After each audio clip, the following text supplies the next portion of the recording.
Vendredi à Bassan. Voilà.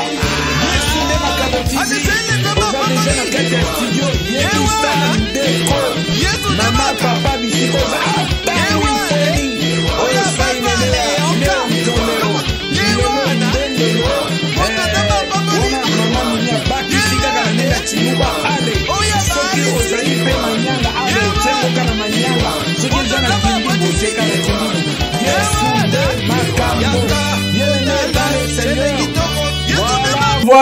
voilà, toza déjà na katia studio la biso Yesunde Makambo TV bambote na bino nyonso bisika boza kolanda biso na kati ya mokili momima partout na kati ya bandako toza déjà na pointe lelo nde lelo vendredi saint lelo Pilate aza na problème pour lelo Pilate penza problème eza liboso na ye. Voilà bien aimé dans le Seigneur yebisa ndeko na yo yebisa yeke tango ekoki bomonika décoration eza planté na kati ya studio na biso yebisa yeke tango ekoki yebisa tindika e yebisa tango ekoki tozo kota tosito kotaki bandeko mususu bakoti déjà bien aimé yoza na retard hallelujah ozana retard you are so late ya studio na biso yebisa yeke tango ekoki hallelujah tango ekoki yebisa tindika e yebisa tango ekoki voilà wana o comprendre kaka ke temps esi ekoki ntango ekoki ntango ifweni esi belemi pona tina nangana yo tozala wana bien aimé dans le Seigneur wana oza kotala ke lelo o comprendre lelo tozana ba costume te eza aussi été eza aussi mokolo oyo papa donc Christ lelo eza vendredi saint voilà tozana décoration ya restauration ministry church donc ce que olingi pe okota na kati ya décoration oyo yo kaka bien aimé dans le Seigneur moma esekoki lelo eza kitoko oyebi lelo akansi eza jour pour jour 5e jour donc lelo chiffre 5 eza koleka na kati na biso donc chiffre 5 donc loboko mobimba lelo eza loboko mobimba lelo eza accomplissement ya 5 ministères bien aimé dans le Seigneur tout le bien te décor eza planté bokomona sujet na biso kafu sujet tu te tiendras sur les rochers donc wana tokoyeba yango kaka très bien na lolenge ya kosalela yango na ebiso tout d'abord oza kobenga bandeko bazali kokota baza kokota bien aimé bandeko bakota soko invité mutu moko nzambe apamboli yo double ya bénédiction soko invité mutu moko aza kokota otindeli invitation yebake na salaire na yo nzamba bakisi 10% mutu moko eza na 10%. Hallelujah.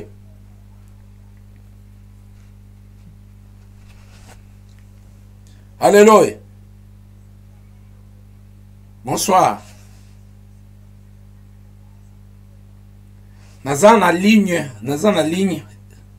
Yeah. Bandeko bokota ekozala kitoko mingi.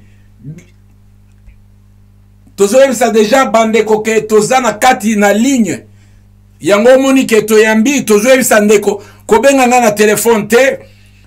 En tout cas, salama kaso benga nga na telefone te parce que na moment oyo biso toza kokota moya koyamba ekozala te bien aimé dans le Seigneur mais tolinga na ke yo o kota tokoto.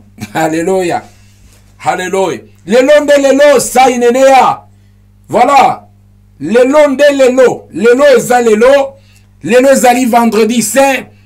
Nayebi que premier jour toliaki, deuxième jour toliaki, troisième toliaki 4e toliaki lelo penza ezali vendredi makambo ebandi kobeba pe bandi koyinda na ndenge ya muke ata muke te. Voilà, le Seigneur Jésus-Christ a cause à la prêcher na totalité. La parole de Dieu sera prêchée dans sa totalité. Na kati ya totalité. Bien aimé, ba oyo bandimaka na pouvoir na puissance ya parole de Dieu. Donc parole de Dieu ezakoya po ete ekangola échanger direction ya vie na yo kotsa eloko ya sika. Yango tolobi ete tango zako kota namoni o partager muke kobomba parole nzambe te, hein? Pourquoi vous partagez muke o partager belete namoni cher ezakaka. Alléluia. La puissance et la parole de Dieu. Donc on a échangé. O partager muke naza kolanda yo o partager muke penza. Parce que oh, Restauration Irlande, partager. Kende ko partager. Voilà. Tozali kopé ça, pasteur Doudou Mbala, Restauration Irlande, partager. Zamba Pambola yo. Zambe apambola lisusu Aurélie Mapendo Mama Gina Zambe apambola yo. Zamba pambola Eric François Papa Masamba na Mama Timba Zambe apambola yo. Zambe kubenisha Zamba pambola Sweetness Candy les grands techniciennes. Alors Zamba pambola yo to zako maboko makasi na musala utai kosala mikolo yote koleka. Alors thank you, alobi thank you. Zamba pambola yo yebisa bandeko nyonso tozolo bape bandeko ya Suisse bakota lelo bakota moto nyonso partout azali yebisa ke RC koki avant to monter pour lelo oyebika ke za système ya nini monter. Alléluia. Donc mama Mimi, alors Nzambe a pambola Nzambe kubenisha Mama Mimi, Nzamba pambola yo, gloire à Jésus. Donc tozali awa na décoration ya Restauration Ministry Church, Nzamba pambola yo. Donc ce que côté avant au cause de cadeau. Donc ba cadeau eza ebele ezo senga kake yo kota tango koti oyebisi pende comme suso lobike tosito bandaki.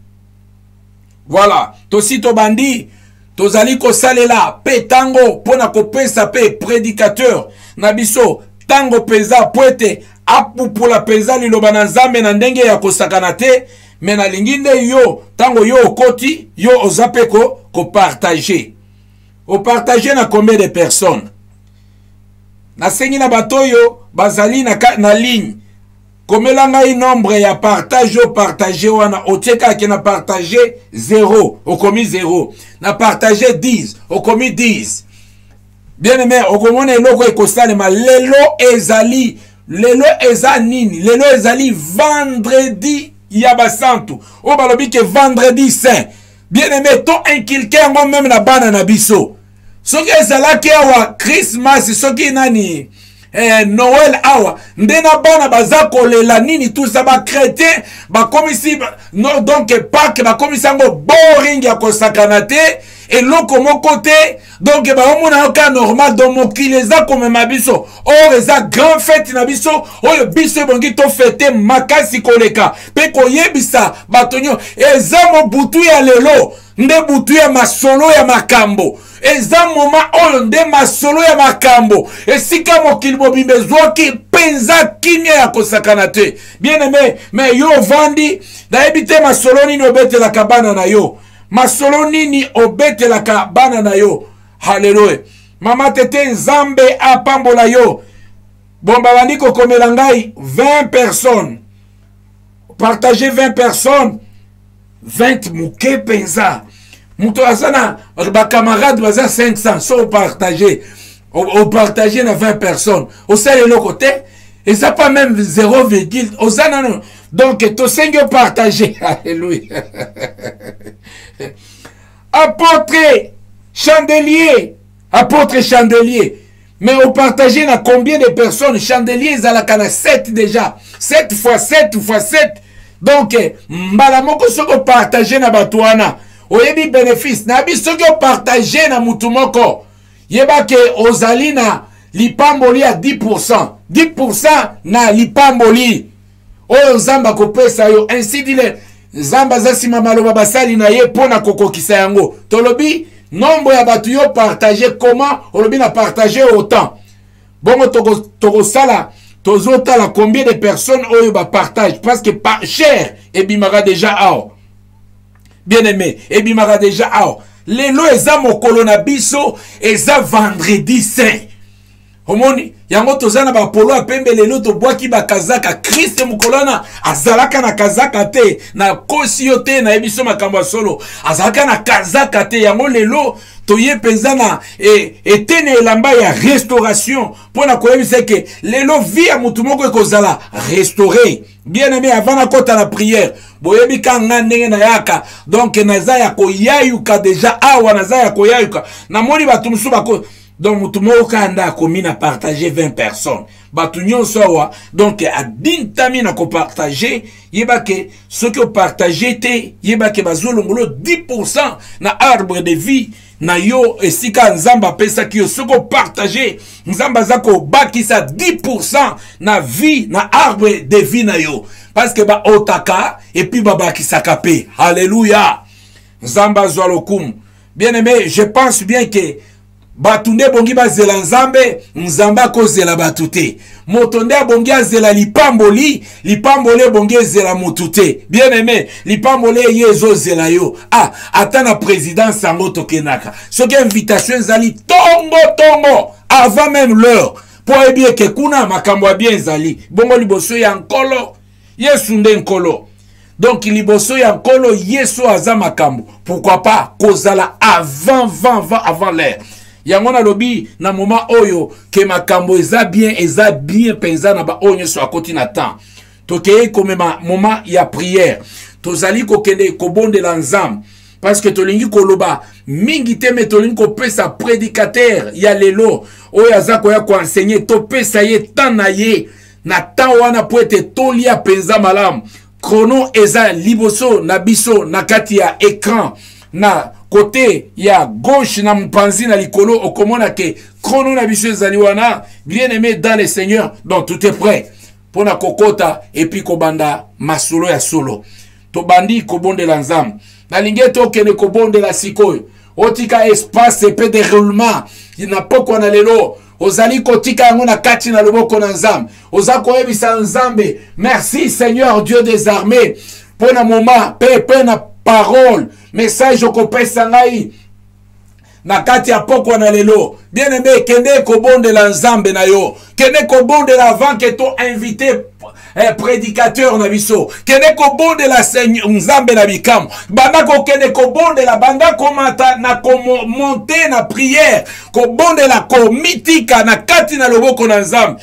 Kene komitika na kati na loboko na nzambe. Tuika motema na yo makanisi na yo. Tuika nyonso kati na loboko na nzambe. Tuika ete nzambe azala favorable pona tina na yo. Tuika ete nzambe a opéré comme nana opérate na kati na yo. Tuika ete nzambe a mimonisa makasi na kati na bomo na yo. Bien aimé dans le Seigneur, ozali ko kene kobonde la nzambe. Ozali ko kene kokumisa nzambe. Ozali ko kene kopambo la nzambe. Ozali ko kene connaître la nzambe ozali ko kene ko lever nzambe na yo kene ko kumisa nzambe na moment oyo kene ko tika prédicateur azala instrument ya pamba oyo nzambe alinga communiquer biso pensée na ye kene ko bonde la bien-aimé ozali ko kene ko bonde la bien-aimé ozali ko kene ko bonde la bien-aimé. Alléluia. Ozobondela nzambe na yo, ozobondela nzambe na yo, ozobondela nzambe na bikamo, ozobondela nzambe na lola, ozakobondela nzambe na lola, ozakobondela mokonji, ozakobondela nzambe na biso, ozakobondela tika nyonso. Allez bien aimé, ozakokene kozwa directement possession na kati ya poko na lelo, zwa possession bien aimé, vendredi c'est oyo, kene kozwa possession na ebiete, moi ba demo ya mike basili kotele ma par-ci par-là, bien aimé dans le Seigneur, ozali kokende ko renverser ba attitude ozali ko renverser nyonso ezaya nzambe te ozali kokende ko renverser na kombo na Yesu Kristo au nom de Jésus au nom du Seigneur Jésus-Christ Nazareth au nom de Jésus au nom de Jésus au nom de Jésus kende ko kumisa nzambe kende ko kumisa nzambe kende ko kumisa nzambe kende ko kumisa nzambe kende ko kumisa nzambe kende ko kumisa nzambe haleluya kende ko kumisa nzambe nzamba za malamu nzamba za bolingo haleluya Mama Priska Landu nzambe apambola yo que Dieu te bénisse encore na kati ya mboka ya Lausanne mwana molongani ya papa Jerry nzamba apambola yo mama na biso Esther Landu Esther Landu mama na biso toyebe yeba ikake akukai ko bete la biso ta acapella moko donc sur les en direct toyebi album na ye ya mama na biso ya mama na biso Esther Mbuku album kitoko bien-aimé dans le Seigneur bokoyeba ko découvrir ngo lisusu une fois de plus na Yesu nde makambo TV mama wa yemba kitoko tango nyonso soki tozana mboka ya Suisse oyoka penza mingongo ezo matana banjelu nzamba pambola yo bisiko zali que Dieu te bénisse mama na biso haleluya bien-aimé dans le Seigneur tozako poussa na pona kolia bile na bomoy tozali ko poussa na pona koyoka nzambe tozako poussa na pona koyoka penser à nzambe lelo vendredi saint vendredi à lelo nzamba lingi aloba lolenge nini nzamba lingi communiquer nga na ndenge nini vendredi saint tolingi koyoka penser à nzambe tolingi koyoka ndenge nzamba lingi alobela biso yango na sengi na yo yebisa na ndeko oyo lobake non pasteur alingi sikoyo apesa na ye ngayo yebika question na modéré na monika moyembi akoti na ligne na linga juste na zongi sa bayembi pe na kati ya nzela ke non biso pe to yembaka lokwa na moni mama mbu estaza na kati ya ligne na mboka ya Suisse siko na lingi na la kiseke no ba pasteur pe bayemba donc ngana lingi na beta moi eloko moko kaka donc ceux qui na beti yango penze le ligne nde na mato ya mutu moko omona ekangola mutu moko alléluia donc eloko na dona betango ya de cela ba mikolo leke belé tana ba no betango so na betango ka il faut mutu abika bola na eloko na lina sala po déjà ngai na koyemba na silisa makambo koyemba na komati na ba vétéran alléluia na koma na ba vétéran donc ceux qui balobi ke ba vétéran ya koyemba ba yemba ale biso to yaka ba président ba vétéran ya koyemba donc yango wana donc alléluia Dieu est grand yoka siko eloko wana voix on a eu maisa mélancolique alléluia voix moko mélancolique donc oh ba pasteur Doudou oh ba maman Gisèle oh ba maman Esther oh ba Lombongo mutu moko yemba voix wana te ngamo kane na tikala na yango mais na glorifier nzambe nango ka bongo alléluia bien aimé landa yebisa ndeko ke pastor linga abeta sikoyo bon wana beta kasaka boti abeti yango kaka likolomba la moko efungwami alléluia kake ya somo wana omoni na pemi virgule somo na nzemo bacha virgule alléluia wana ya vendredi to benyango vendredi ya basantu nyonso wana nazwaki yango kota mwa likolo au sentir nde na che virgule donc ti siko ndenge nazoloba boye nazo continuer koyemba me naza na virgule alléluia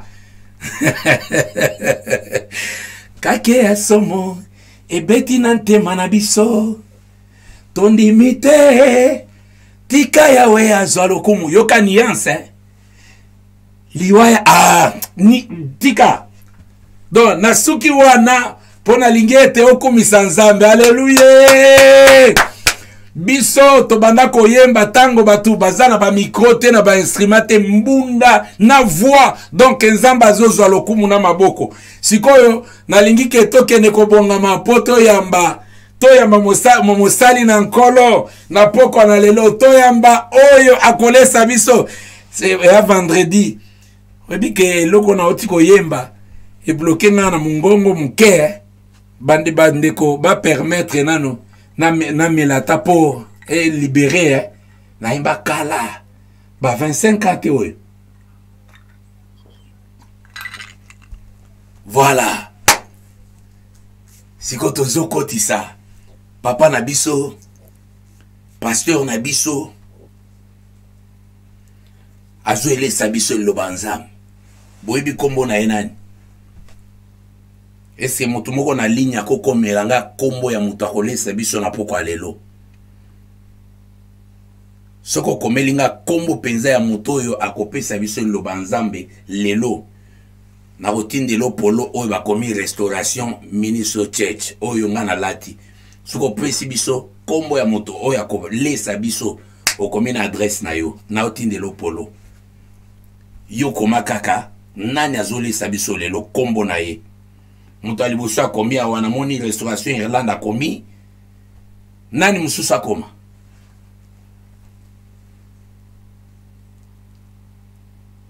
Moto alibusu azwi polo tokei nani mususu.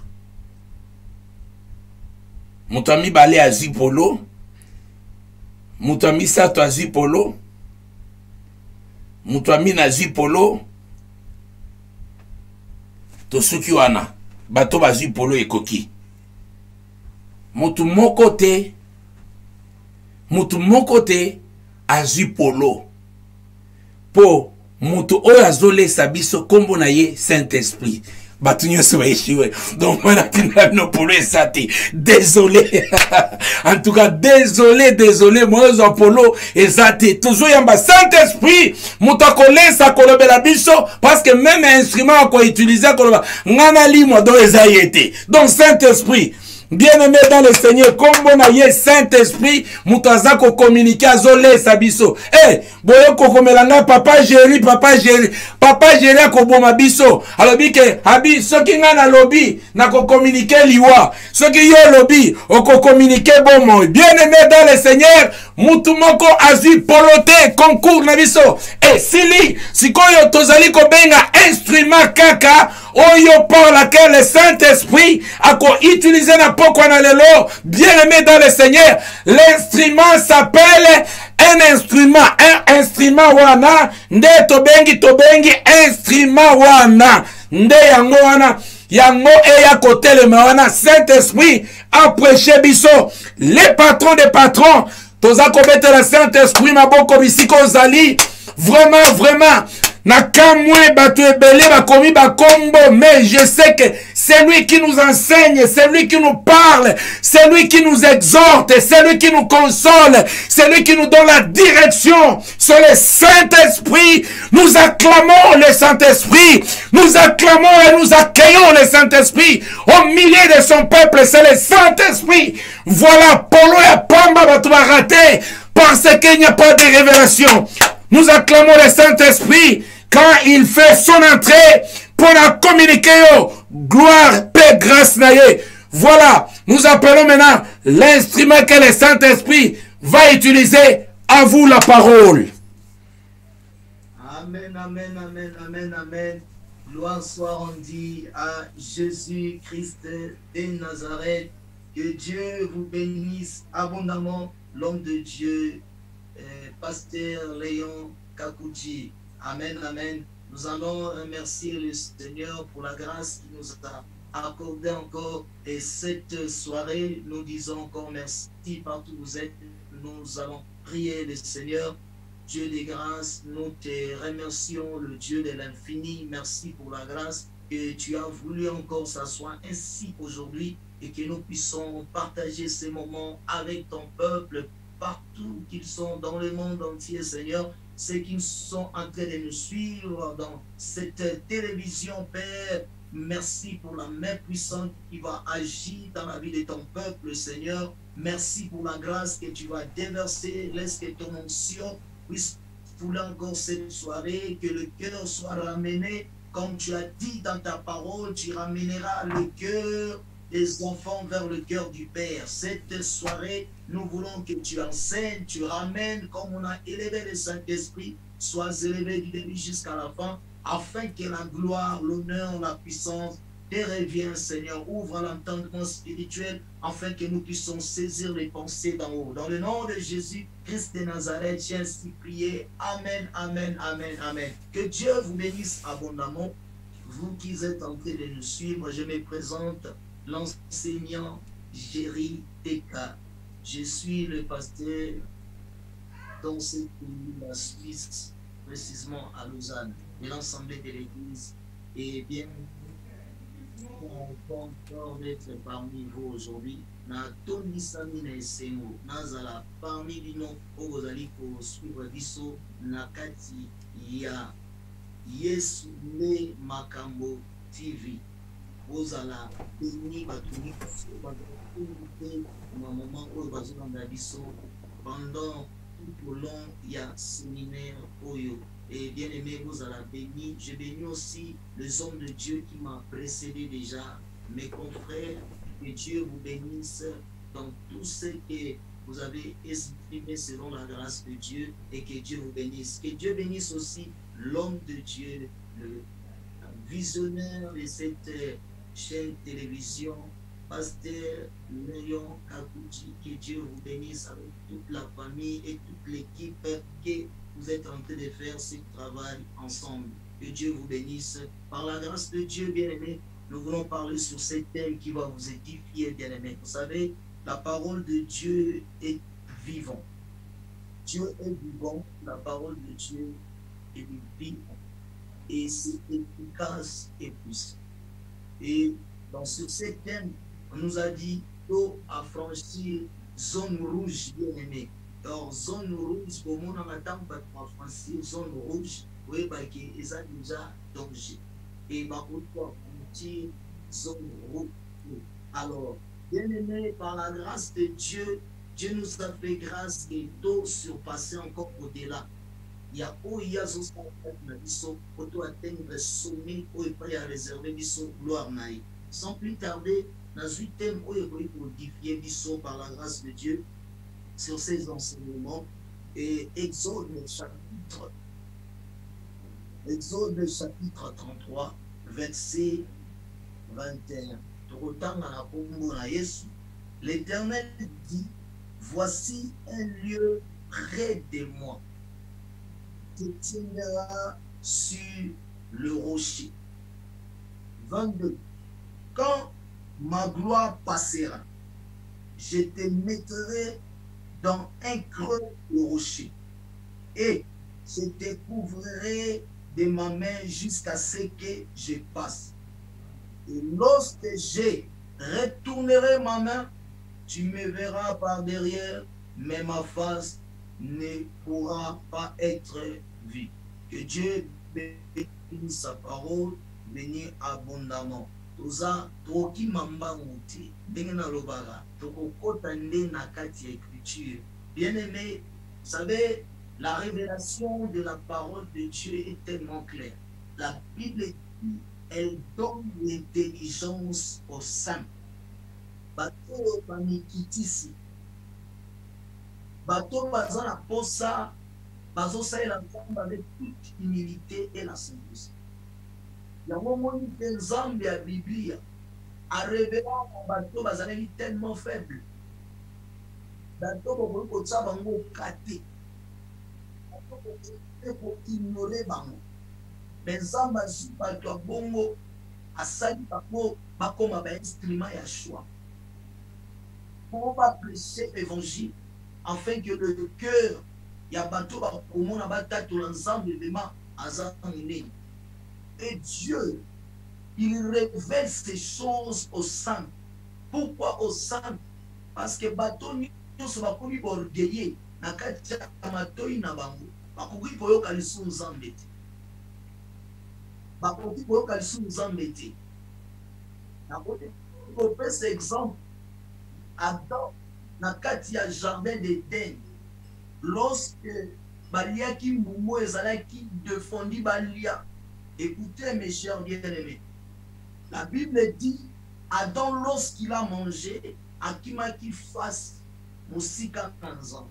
Parce qu'il y a une sémence qui au contraire la sémence yanzambi. Alors, Nzambe voit nae bande pour parcourir Jacob vers le bris du soir. Ali Adam où es-tu? Dans la tourni Adam, Adam qui m'a dit après côté de matin face à Yokanzam, n'enga bande pour Yokanzam. Parce qu'à ce qui sémence de l'orgueil. Il y a une Bible, Dieu résiste aux orgueilleux, mais il fait grâce aux hommes. Bato nyoso ba ici na pokwa na lelo. Et ba ozana sensibilité ba Yokanzam. Et puis vie et contact na ba. Parce que en elle, la Bible dit, était la vie. Or, quand nous avons elle, il y a sa parole, na kati na ene vie ezalaki. Nous avons prêché parole, écoutez mes chers bien-aimés. Oh, Paul, bakeni déjà. Nous avons piété. Les habits sont nous, oignons sans ambassade, grâce, il y a hommes de Dieu, les enfants de Dieu, qui ont eu cette grâce de prêcher l'évangile. Bango de mbana bon moy. Et tel que nous prêché parole, na kati ya libande vie eza na kati. Alors, Nzambe sa Moïse, ce totangi na kati ya enseignement o. Eza na bisika mususu te oyo koki kotele. Bisika mususu te oyo mwana na Nzambe akoki kotelema. Bozolanda ngai bien, mes chers bien-aimés. La Bible dit, l'Éternel dit à Moïse, voici un lieu près de moi. Nzokande Nzambe azaka na ba lieu moko ezalaka pembeni na ye. Or, sans la révélation, tu ne peux pas comprendre le lieu qui est près de Dieu.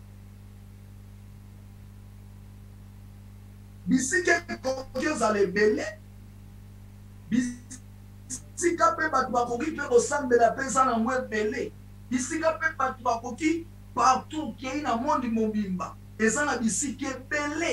Mais Dieu a un lieu près de lui. Donc, le Seigneur est le lieu près de Dieu. Et ça, le lieu où sauté, où ça a permis d'ensemble. Le lieu où on bien aimé, au lieu où on a la prière ensemble, égaré au sous. Au lieu où on a la prière ensemble, bien aimé, au pingouin du sous. Au lieu où on a la prière ensemble, au commis qu'on commettre dans l'adultère. Au lieu que tous à la prière ensemble, au commis mon sika ensemble. Pourquoi? Yango bomona qui peut Ève na Adam. Tant bakuta qui na lieu où ezala qui prie ensemble te, ba comment il peut mon sika ensemble. Il y a de lieux où beaucoup qui pour franchir te zone rouge. Le lieu près de moi. Oh, gloire soit en Dieu. Zoranen Zambo et la Bible, lui l'Éternel, Azarapé n'a pas lieu où Azarapé mène. Donc, nous devons connaître d'abord le lieu. Même pour la conscience de l'ensemble, même pour la conduite, il y a un moment de place pour Gotha. Au lieu pour vivre bénédiction, on commence à vivre malédiction. Place nous bakendaki mwasi na mobali na kati ya na lieu wana olieke bapambola mabakende mosika lisusu na pe ko Nzambe abengi bango bakomi yana liango susu ekaboli ba yango moni Nzambe ana ba lieu oyo eza pembeni na. Oh, mes chers bien-aimés, nous devons comprendre ba lieu nyonso eza ba lieu oyo eza pembeni ya Nzambe. Yango so okoti yango wa zone rouge. Oyo koki kokoma te. Tout le monde ramène na ba voiture. Lorsqu'on a franchi, tu auras des amendes. Et c'est pour cela même Dieu avait défendu Adam. Abi mukologolia mbumana osani okufa. Mukologolia mbumana au vivre lisuté. Dieu avait défendu. Il y a un fois où on doit franchir les routes. Et ça, il y a un lieu où on peut il y a un lieu où on peut bien aimer au coquille pour vendre. Mais il faut chercher le lieu. Or, la Bible dit, voici, Dieu dit à Moïse, voici le lieu près de nous. Or, lieu où il qui permet tu te tiendras sur le rocher. Parce que le rocher était le lieu près de Dieu. Mais ce n'est pas n'importe quel rocher pour le coquille côté des mains. Les rochers ne font pas pembe naïe. Celui qui rocher ne a pembe naïe. Donc moi ma bangue zepele, ba rocher pese belé. Ya nango pesa nango pembe nyanzambe te. Donc il faut que rocher wana eza nango ka pembe naïe. Aïe si Moïse, elle a dit si comme ça au télématique. Olingo monanga, olingo mona lokombo nanga, olingo mona gloire na ngai, olingo mona binaka na nga kati na yo. Ici comme ça au télématique. Ici koko kiko téléma, les andés du banga de rocher. Et lorsque tu te traîneras dans ce rocher, abindendo komona ndeke mwenza. Il y a beaucoup de gens. Oh, bah, il y a le lot, na kati, il y a bisika, na lieu. Le lieu, ce n'est pas un bâtiment. Le lieu, ce n'est pas un cathédrale. Le lieu, ce n'est pas une dénomination. Lieu où des années du banga. Abi Moïse soko telemi wana nde ngande nde na koleka soki otelemi ana pete na koleka te siko nde tokoyeba nde libanga na bisika Moïse akoki kotelema parce que tolobi libanga nde lokwa mabanga nyonso te oyo epai moto akoki kosala nini atelema tokozwa bible na biso totambola nanu na kati ya makomi tolobi ke fo Moïse a tellement de la libanga. Ce qu'il faut te yeba, libanga ni wana o Moïse a oiko telema. Parce que ça ma banga nyon soti. Ma banga ze belé, mais ça na libanga moko o zamba konaki et na te accent sur le i, yango neza et le ça qui pris ensemble. La vie faut que tanga.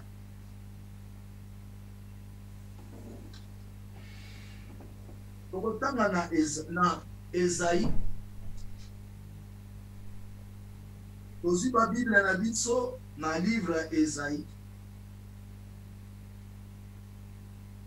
Autant à partir à verset chapitre 8 verset 13.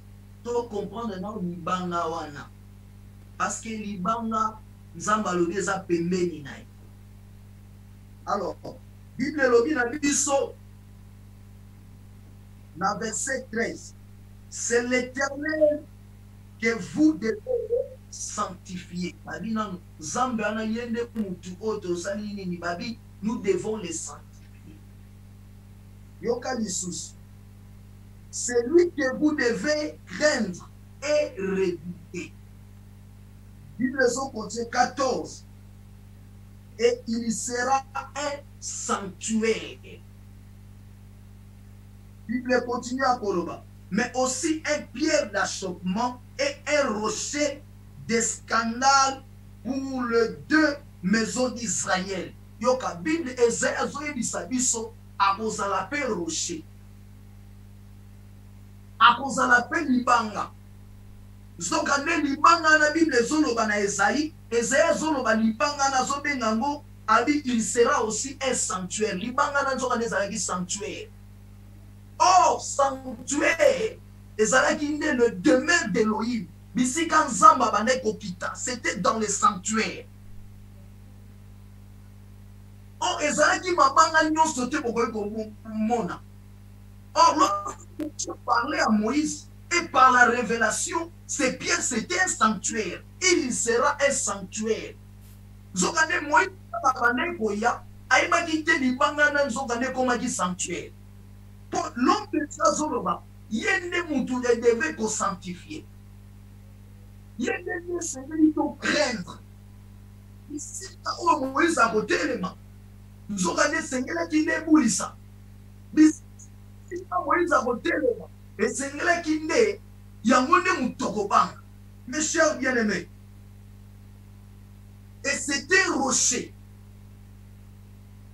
Il y a un monde qui s'appelle na bofongwami nyonso ezalaki libanga normalité ezalaki nde sanctuaire Or, la Bible dit, ce qui vous ont moi, dans le livre, il y a un homme, donc autant de temps, wana nzamba sa Moïse. Je parle à Moïse. Dieu dit à Moïse, lorsque le peuple d'Israël, Azalaki, n'a pas mal, Zamba dit Moïse, ce qui est en na Exode, elle dit, tu frapperas sur le rocher. Et le rocher, il y a un monde où tu es sa main. Quand Moïse a frappé dans le rocher, et c'est qui va le rocher n'y sorti. Oh, bah tu n'y sorti aucun nouveau bête. Ils ont amené le rocher à Boané Komona, et ça a dit des sanctuaires. Or, la Bible dit, Zamba est ici sur Moïse, elle dit non, elle dit Moïse, sois vierge là.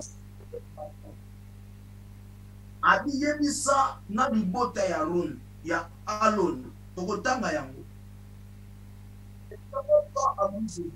Rends la verse, convoque l'assemblée. Toi, ton frère Aaron, vous parlerez à la présence au rocher. Et Seigneur, il va rocher. Et il lui donnera ses eaux. Tu feras sortir pour eux de l'eau du rocher. Et tu feras sortir pour eux de l'eau du rocher. Et tu abréveras l'assemblée et leur bétail. Écoutez mes chers bien-aimés. Oh, il y a l'Iboson qui Moïse a frappé car la rocher. Mais deuxième tour, lorsque Dieu a banni pour le à Moïse, a dit si Moïse, cette fois-ci, on frappé sur le rocher. On le bandé dans le rocher. Dans le rocher, on le bandé, maïe kobima. Et ce n'était pas, mes chers bien-aimés, n'importe rocher. Alors la Bible dit, Moïse et Aaron disent, convoquant l'assemblée en face du rocher. Moïse dit, écoute donc, peuple rebelle, est-ce que c'est rocher que nous vous ferons sortir de l'eau? Moïse a banni Koloba, à côté si même doute na zamba na Israël, a dit si bon, est-ce que dans zela ya rocher oyo,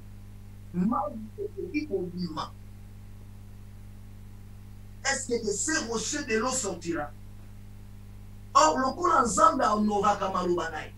Le coup ensemble a derrière sima malobanaï. Tout ce que Dieu dit est ensemble. Or, la Bible dit, Asa fils de l'homme pour mentir, ni un homme pour dire des mensonges. Dans le livre hébreu, il est impossible Dieu mort.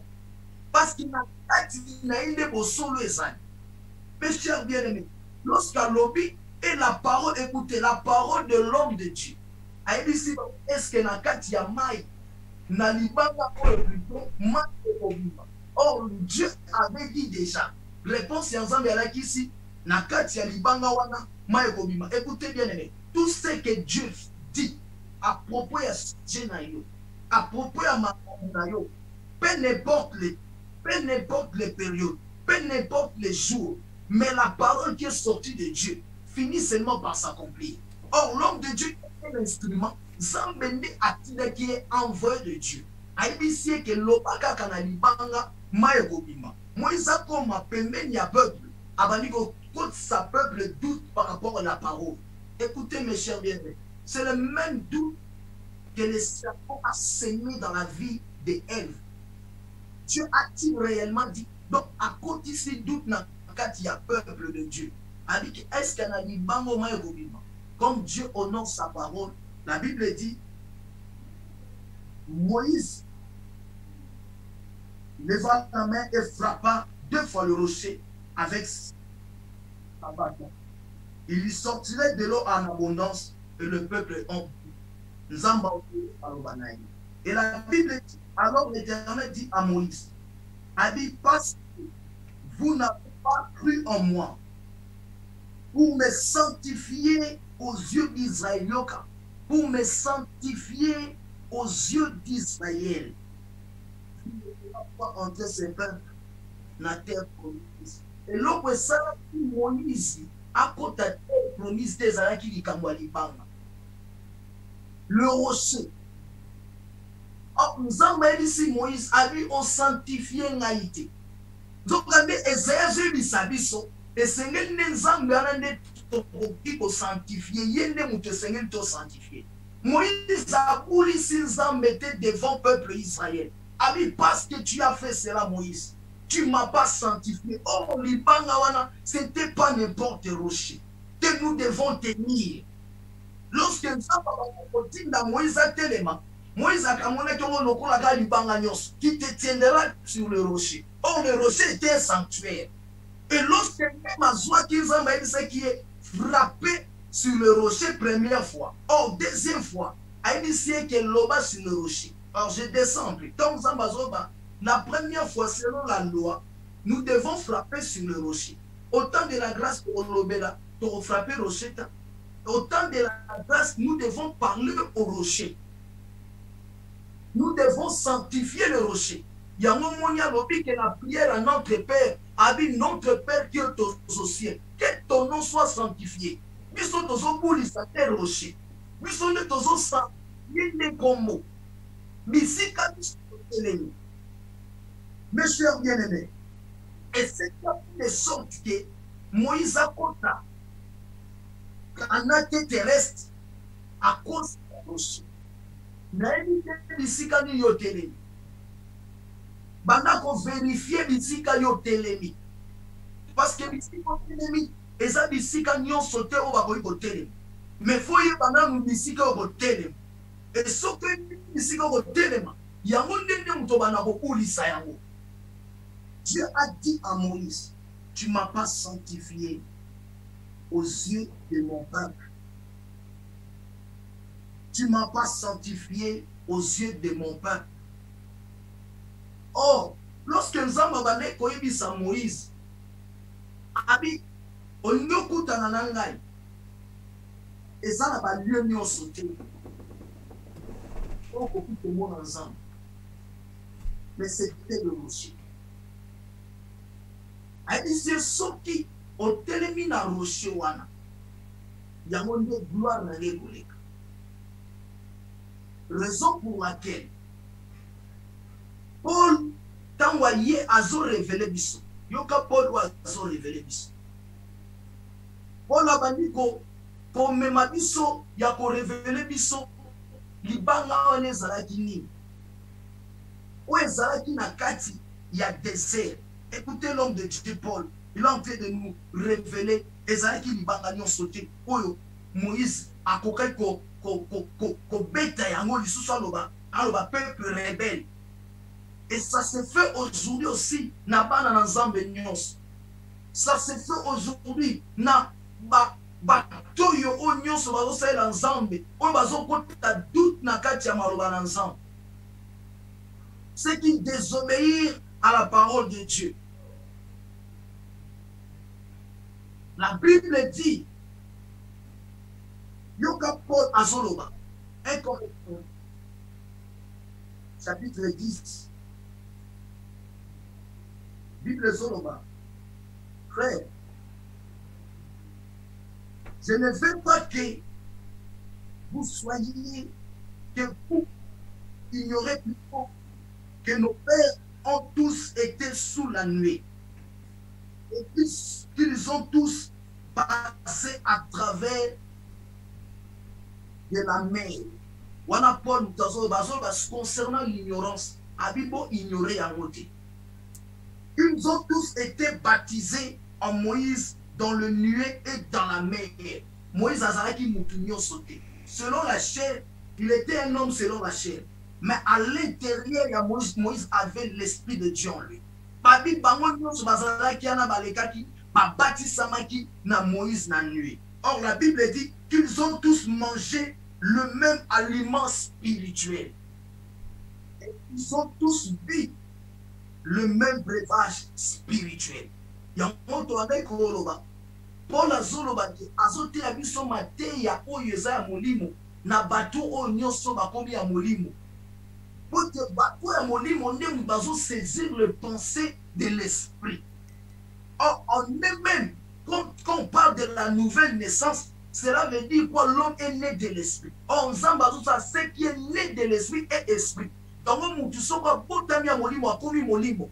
il n'est pas un homme charnel. Abi c'est que de la chair et de la chair. Cela veut dire, mutu akotami na nzoto, aza ya nzoto. Or, c'est ça que tozomona batu na kati ya église, baibi bisika ba telemate. Baibi pe bisika ba vandite. Or, un homme né esprit, a commis mutu molimo, a tout intérêt d'écouter les choses aussi de l'esprit. La Bible dit, car ils ont bu à un rocher spirituel. Ils ont gagné rocher wana babandai komela. Ezalaki libanga nyonso te. Babenga mo rocher ezalaki spirituel. Donc tokomona ba mabanga o ezala ndenge physique ya koloba. Mais libanga ezalaki mabanga nyonso te. Lorsque Dieu parlait à Moïse de se tenir, et de se tenir dans une rocher qui était spirituelle. Libanga ezalaki ya mosunité. Libanga ezalaki charnel pété. Mais libanga ezalaki spirituel. Yango bisika nzamba bandai kotinda Moïse et pas ya koki kotelema. Écoutez, chers bien-aimés. La Bible dit, et c'est Pierre, et ces rochers plutôt, et ces rochers étaient les Christ. Rochers dans son année zalaki Christ. Son année Christ, wana bozo monde. Abandai pour exister même avant les temps. Yango tant bomoni bakutani na Jésus bana ba Yuda na ba tiana ba script azokisa bango Abraham jour akutanaki na ngai asepelaki na ndenge moko trahison de la joie kokutana na Nzambe esengo mes chers bien. Il a Abraham était trahison de la joie le jour de voir Amonana sepelaki. Et c'est ça qui a troublé même les Juifs. Cela veut dire quoi? C'est que loin de Dieu, le Christ existait avec le avant les temps. Comment Abraham a monaki? Yahweh le qui attendement à bango. Abi comment on a eu à sepelaki? Comment on a eu à tourner ça qui ne sait? Mes chers bien-aimés, yeba bisika ni yo telemi. Or, Dieu a un lieu près de lui. Zokane lion ezalaki nde eraki Christ. Abi Moïse, bisika muso kote le matin mona gloire nanga. Bisika muso kote le mona loboko nanga. Mais bisika kote le ma, kote le ma na Christ. Yango mo Christ wana pe tant tozo fêter le long pacte, akomi pe pas na biso Christ wana. Bisika ne biso to koyi kote le. Ce n'est pas n'importe bisika o biso to koyi kote le ma. Ce n'est pas n'importe lieu où bisika nyoso koyi kokende. La Bible dit, lorsque Dieu a demandé à Moïse à Téléma, a dit Moïse Sokyo Télémi, na liowana, comme ma gloire passera, je te mettrai dans le creux de rocher. Abi na kozwa, na kokoti sa sous na kati ya creux de rocher. Cela veut dire quoi? Bozo mona rocher ndenge zali, rocher, siko na kati na ngweza na lidusumu bezala na kati, oba benga ngo le creux du rocher. Akozwa yo Moïse, à côté de la kati ya creux de rocher. Bien aimé. Pourquoi il dit ça qui est en haut? Pour te temps où mon peuple koya, bambonge koya, tant où gloire koya, peu importe yote. Yango mona babatu mususu ça sipi nzamba pamboli. Nzamba benir yelelo, mutu mususu nzamba élevé pour akini makambo nzamba.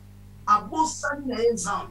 Tant akomi kolia zomela bien, pour mona eso ya ka l'église té. Pour mon pasteur, le roi peut s'y rendez-vous, s'y rendez-vous. Or, Zamba Zénissa Moïse, au monde en gagne pour mon gloire. Mais, avant mon en gagne, on a créé un rocher.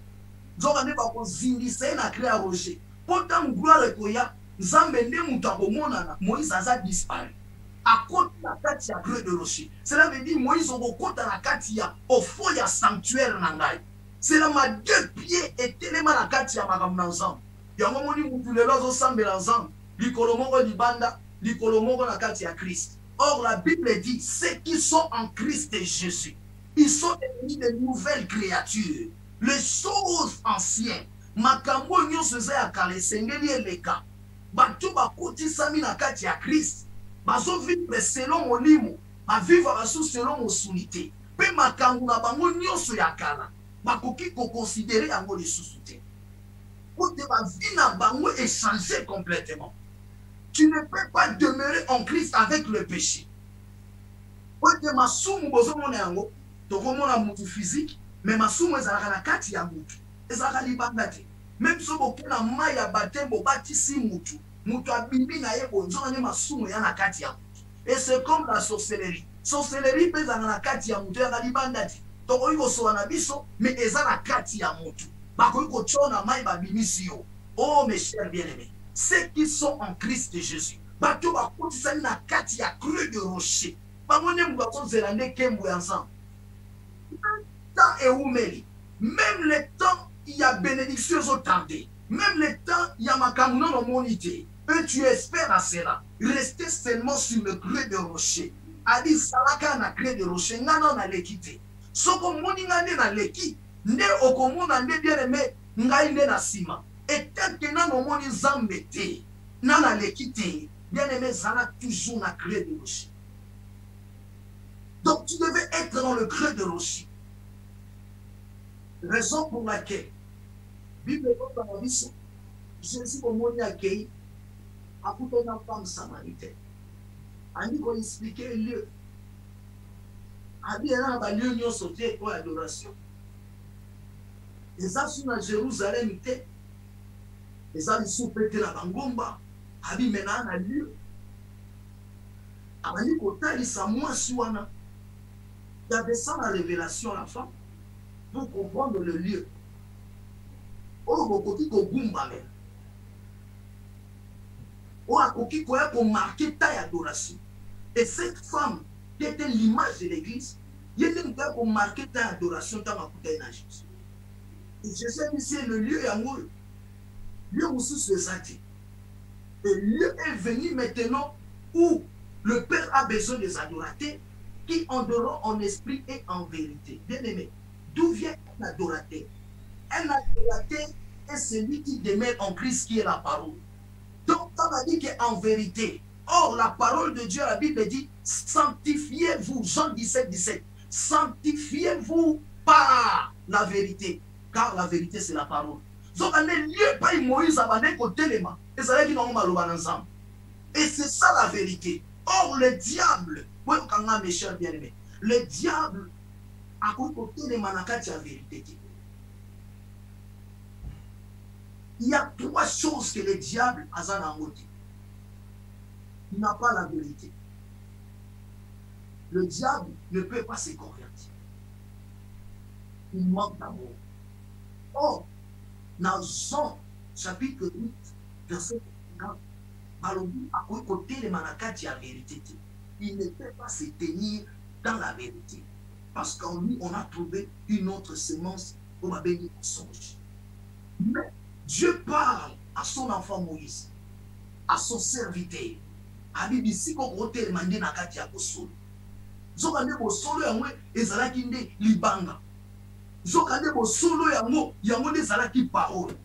Donc si tu voulais voir la gloire de Dieu bien aimé, on y contempler gloire et ensemble.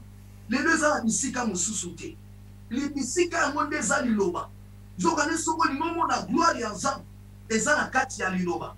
Yango alobi ke na Jean 17. Alors je l'ai donné ta parole. A pesi biso liloba. Or tant a continué koloba. A dit na pesi bango maloba. Pe na pesi bango gloire eza na kati ya liloba. Mes chers, dans la parole de Dieu ici quand les gloires ezali. Donc ce qui était l'emi wanande komona kendo. Tu voulais vivre à la main de Dieu. On nous contempler tembo ensemble. Ezali na kati ya liloba.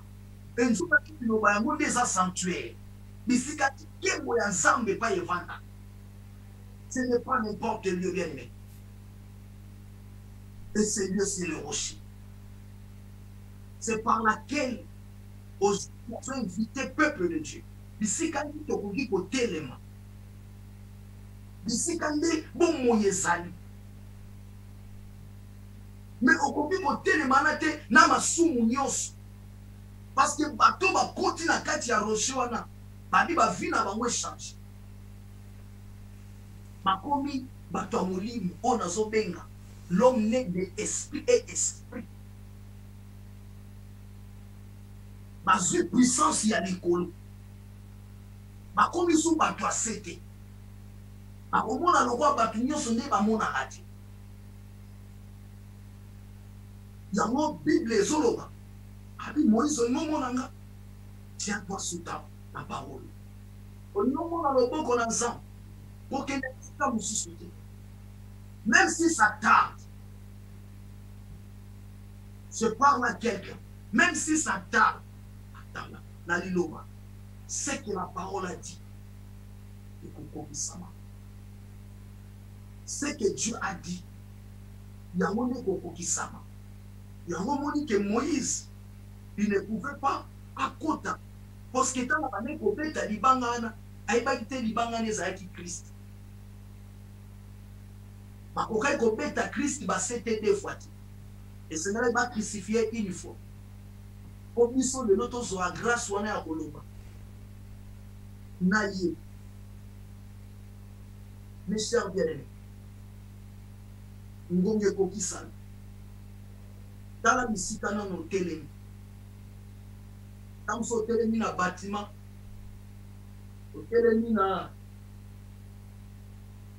kati ya assemblée. Mais o telemi na kati ya rocher pe o eza Christ. O vie na yo complètement échangé. Et lorsque même quand on parle de la Pâque qui est Christ, c'est un changement de vie. C'est une nouvelle chose en toi. Et ce n'est pas bien comme une chaque année de fêter cette fête. Parce que biso to ça va fête union ce zaki na loi. Parce que bah que l'ombre, ouais zaki na l'ombre et s'accomplit en Christ Jésus. Tout cela c'était l'ombre des biens à venir. La réalité c'est na kati ya Christ. Muto azana Christ azana ba fête union. Akokisi ba fête union. Mes chers bien-aimés, lié nini oyo telemi. Soko telemi na lié za pemeni ensemble te. Lucas ko lié nyos, lié o za pemeni ensemble. Bon lié ko fanda. Bon na lié et vivre gloire ensemble et vivre paix vie éternelle. Bisika ni yo telemi. Bana ko bima bisika oyo telemi. Po bisika o telemi o côté éternité. Parce que Dieu a besoin de toi. Pour te yo obika. Zamba za na posa na yo. Autant la souci en zotote. Même façon na yo ya koya l'église. Koya ka sou na ndenge en zotote. Parce que ce que telemi vraiment wana na libanga wana okoma mutu akomi ya molimo. Mais les choses que tu parleras les choses du royaume de Dieu. Il a dit, lorsque je passerai, je te couvrirai ma main. Jusqu'à ce que je passe. Mouton nous soit côté na rocher. Zamba comme pour venir na bon moinae. Parce que la Bible dit, il veille sur sa parole. Cela veut dire, nous côté na kati ya parole. Il peut la parole wana sont demeurer na kati na yo. Yo pozo demeurer na kati ya parole. Or, Zamba veiller na bon moinae. Adi na couvrir yo le bon. Adi gloire na ngai sala nini. Écoutez mes chers bien-aimés. Lorsque diable aille et pas il y a Job. Na bon mot il y a Job. Abi que Zamba dit que Job a été intègre. Un homme intègre. Un homme intègre. Et Dieu présentait même devant Satan. Yoka diable azolobani. Alobi abi po opesie bozui. Opesie nyonso azana yango. Abi longola ka loboko na yo. Omona ndinga oko. Oh, tout ce que Job azalaki na. Je parle à quelqu'un. Que ça soit des biens, que ça soit grâce aux âmes, que ça soit ton ministère. Et l'autre, nous sommes aux âmes. Zamba zo ouvrir yo na loboko na ye. Parce que ceux qui loboko na nzambe za likolo na yo. Bien aimé, mutu moko te akoki kolongola. Abi tout ce qui est entre ma main, personne ne peut le ravir. Mutu moko ta koki kolongola. Abi loko yo possible parce que loboko na yo ndezali. Soko longoli yango okomona ndenge joba roko. Le diable, il sait. Et ceux qui loboko na nzambe nzambe akoki veiller sur yo. Lorsque tu te tiendras sur le rocher, lorsque tu es dans la parole, et la parole demeure en toi, mes chers bien-aimés, Zamba comme vous veillez dans vos moyens. Je parle à quelqu'un. Ici, quand nous sommes télé, peut-être que télé na loi établie à faire, que télé na la traduction, que télé na connaissance erronée, que télé na la fausse connaissance. Parce que nous avons seulement une seule parole qui donne la vie. Il y a un bisika to ko tele. Bisika muso ko tele matin na poko na le. Jamais quelqu'un bisika muso ko tele matin. Je sais que longtemps on va mettre ko place à côté mais na zone bisao lelo ya bisika moko o yo ko tele ma pour vie na ye changer. Bisika na soko telemi, babi diable a telema raté. Parce qu'il ne peut pas se tenir dans la vérité. En elle, il n'y a pas la vérité. Et l'autre pas diable et vérité dans la main. Je parle à quelqu'un. Bisika ni yo. Parce qu'il y a un lieu près de Dieu. Ce que nous avons ensemble na poko na lelo. Et ça na lieu moko nzambe de acha bongisa na yango. Abongisa yango déjà kala. Yango Bible lobi pour la zoba na biso toute chaque fondation mususu te. Tant tozo te ya maloba na nzambe. Tant tozo de laye ya na fondation mususu ko chati. À savoir ce qui a été posé dès le commencement. C'est Jésus-Christ. Yango na zone tinda bine pas yoni yo ngote ma ko fondement mususu ezaki. Ce des ana maloba na nzambe te. O nyoso yo ko chati komi lokola libanga. Oh, yo moko kosala ekozala eprale ekobuka. Et j'exinvite peuple de Dieu. Bisika ni otele. Marie abane kokanisa memai kaka bana nyonso ndenge bapemaka. Soka ne mwana na kati na zayaki libanga. Aki bana nyonso te. Yango bomoni tangu nani abandi ko prophétiser. Simeon nazo prophétiser likola mwana bi mwana na kozala libanga akozala pierre d'achoppement et relèvement ya bateau nyonso bien aimé o ba kondimela pechit na batu mususu mwana wana azalaki libanga na bibumwa mai. C'était pas n'importe enfant, c'est lui qui était le Christ en lui. Na bi te soki omemini bisika ni yo telemi na poko na lelo cherche l'endroit bisika yo telemi. Soki na yo telemi na Christ te bien aimé et vie na yo complètement et pour changer te. Okomi pena mutu abotami te ya sika. Cela veut dire né esprit. Alléluia.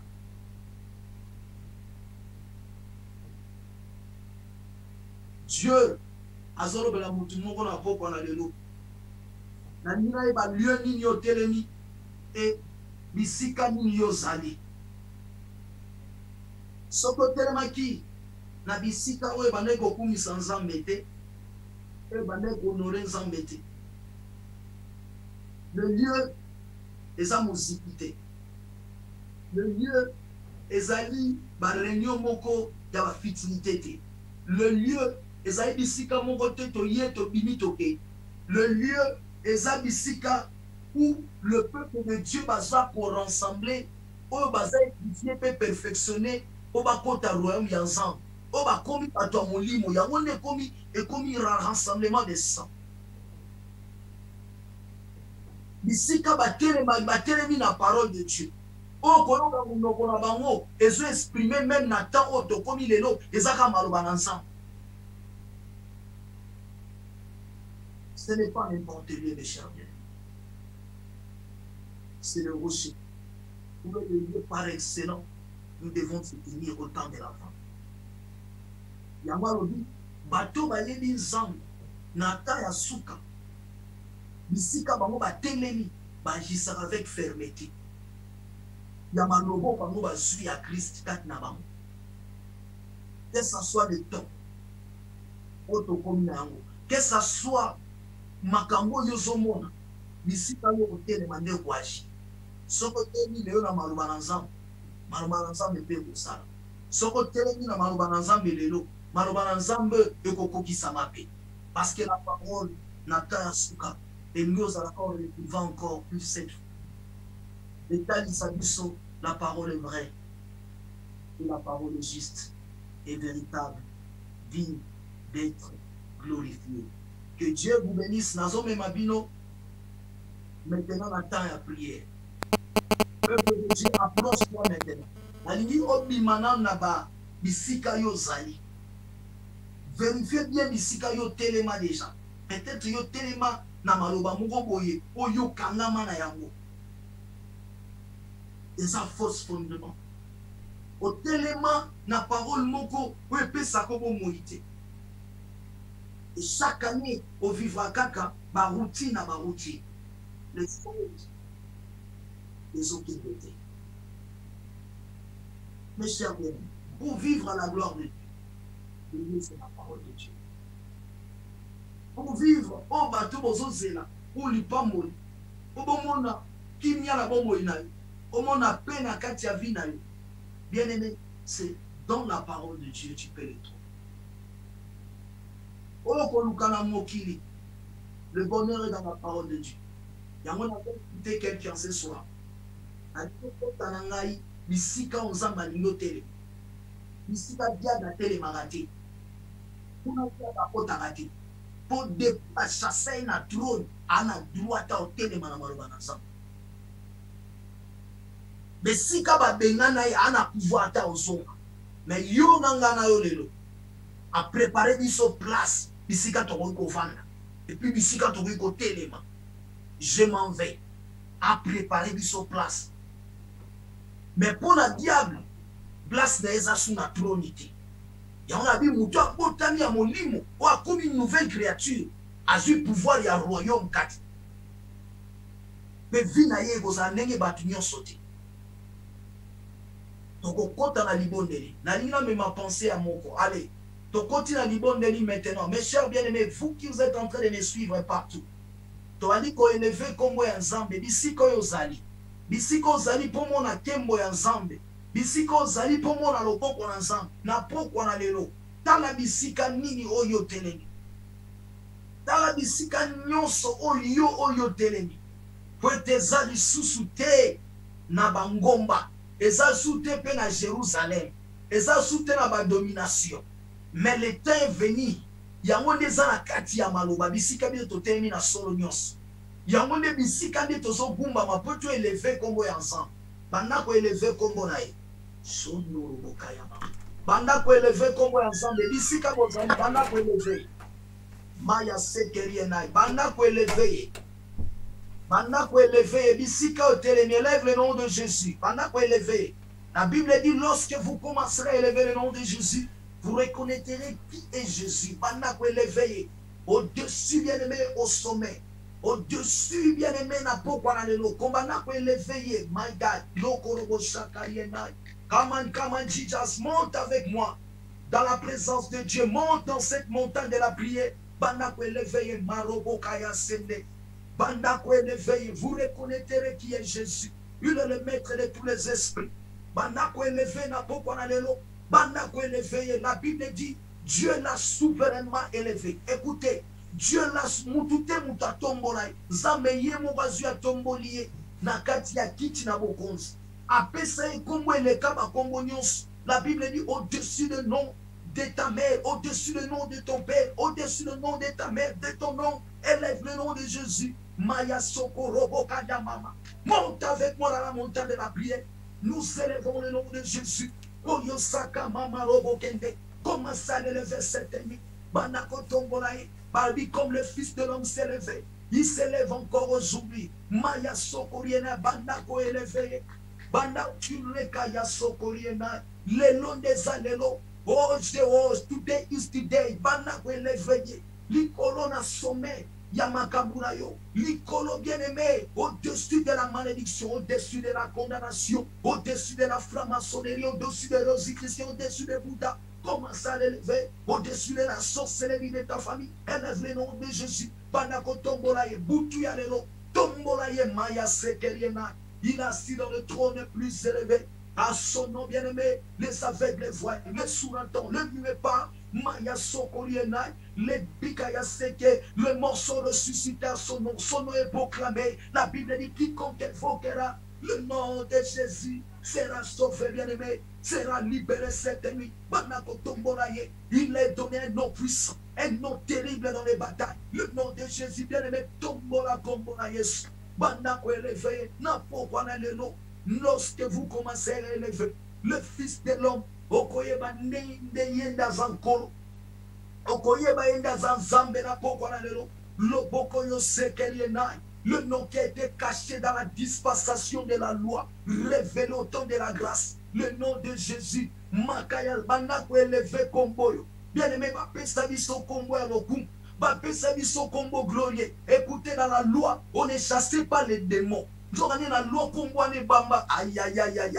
Le nom de Jésus-Christ de Nazareth est révélé au temps de la grâce. Un enfant qui naîtra, vous le donnera le nom de Jésus. Aïe aïe aïe, banako tombola e kombo elekiba kombo nyos. Kango zotombola e na kutuna lelo, makambo bandile na ndaku na yo, Yesu nde makamo. Makambo nde bandi na ndaku. Élève le nom de Jésus. Na lobi makambo bandi na ndaku na lelo. Lobi te na lobi nde sikoyo. Shandara mako. Aujourd'hui c'est aujourd'hui bien-aimé. Commence à l'élever. Yondoro kaya sekeliena. Le Fils de l'homme s'est levé. Saint-Esprit, viens lever le nom de Jésus. Viens lever le nom de Jésus dans cette maya sokoriena. Somakaya senebana ko élevé bien-aimé. Le nom de Jésus est couronné de gloire. Il est proclamé. Jésus est Seigneur maya sekeriena. Il n'y a aucun nom qui peut être sauvé. Si ce n'est que le nom de Jésus bien-aimé, à son nom vous chasserez les démons. Aucun bien-aimé créature, aucune nature ne peut pas résister devant le nom de Jésus. Banako tombolai. Maya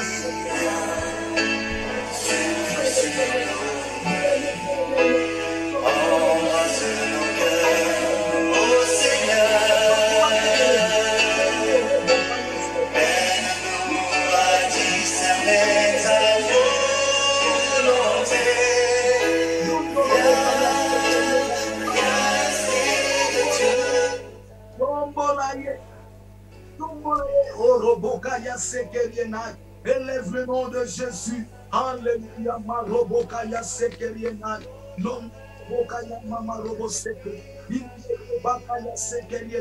Le nom de Jésus est couronné. Monte avec moi dans la prière, bien-aimé. Maya sokoriema. Lobakaya sekeriena. Ici, la Bible dit tout ce que vous demanderez à mon nom, je le ferai, bien-aimé. Lomakaya seke boutuyanelo, bien-aimé. Tout ce que tu demanderas au nom de Jésus, il le fera, bien-aimé. Mixikayo telemide, yamotozo sengara kombona Yesu. Na kombo na Yesu, loboko no sekeriena. Amen. Monte avec moi dans la prière. Dis Saint-Esprit, élève le nom de Jésus dans ma vie. Saint-Esprit, élève le nom de Jésus dans ma vie. Dis encore Saint-Esprit, élève le nom de Jésus dans ma vie. Saint-Esprit, élève le nom de Jésus. Banakobondela. Mon mon sang bien-aimé. La Bible dit lorsqu'il viendra, il élèvera seulement le nom de Jésus. Il ne parlera seulement de Jésus-Christ. Jésus dans le nom puissant de Jésus-Christ de Nazareth. Il était tout le miracle. Accompagneront ceux qui auront cru dans le nom puissant de Jésus-Christ de Nazareth. Alléluia. Bien-aimé, tombe la parole. L'icône la parole, nous sommes à l'icône la parole, non sur la malédiction. L'icône la parole, il y a condamnation. L'icône la parole, il y a réclamation. Bien-aimé, la parole de Dieu vivant, je suis vivant. La parole de Dieu vivant, je suis vivant. Un, la parole de Dieu vivant, je suis vivant. Deux, la parole de Dieu vivant. Je suis vivant. La parole de Dieu vivant, je commence à élever la parole. L'icône la parole, il y a malédiction. L'icône la parole, il y a condamnation. condamnation. La parole, où est lié. La parole bien-aimé, où est Kablayo. Lève la parole de Dieu. Oh Jésus, Yamalobanyos. Où est Télémilio. Malobanyos, Malobana Libotanayo. Banako élevé, Malobanazam. Likolobango. Dans le nom puissant de Jésus-Christ de Nazareth. Alléluia. Sondo Bokaya Sekeriena. Londo Bokaya Sekeriema. L'eau monte avec moi dans la montagne de la prière. Monte, bien-aimé, monte encore. Alléluia. Où est les intercesseurs? Où est les intercesseurs? Allez, prie avec autorité. Prie avec détermination. La parole de Dieu véritable, la parole de Dieu puissant, pour combattre toute la parole de son. Il ne parle pas comme le son. Allez, dans le nom puissant de Jésus-Christ de Nazareth. Alléluia. Gloire à Jésus. Gloire à l'agneau. Maya sekerienai. Lobokono sekeriema orobo seke. La parole de Dieu vivant et puissant, bien-aimé. Alléluia. Bien-aimé. La Bible est il a apparu pour détruire le œuvre du ténèbre. Écoutez, tu vas Christ est apparu, ce qui apparaît dans la bouton à l'élo. Lorsque Christ son apparition, il demeure en toi.